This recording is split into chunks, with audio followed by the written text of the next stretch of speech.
In this video, I will show you how to turn Skyworth TV voice guide off. So if you have this annoying talkback feature that actually plays on your Skyworth Smart TV, reading everything from the TV out to you, I will show you how to disable or turn off this talkback feature on any Skyworth Smart TV you have. And to do this, basically you want to head over to the settings of your Skyworth TV, usually at the top right corner of the TV. So you just want to come over to the settings over here.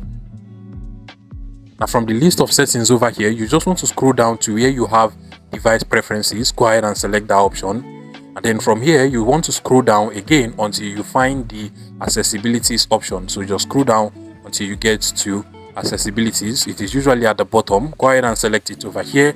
And now there are basically two ways to turn off this talkback or voice guide feature on your Skyworth Smart TV. The first option is to simply just come over here and then turn off the talkback feature directly from here, but not all Skyworth Smart TV actually has this option. So if you have it, you can go ahead and select talkback and then basically just turn off the feature directly from here.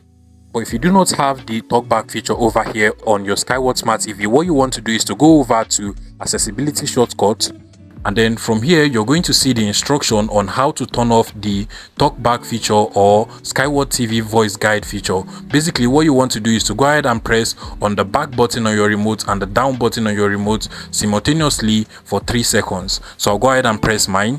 Press it for 3 seconds and you're going to see this menu over here on the TV. Now what you just want to do is to go ahead and click on turn off shortcut, and automatically the voice guide or talkback feature on your Skyworth TV will be turned off.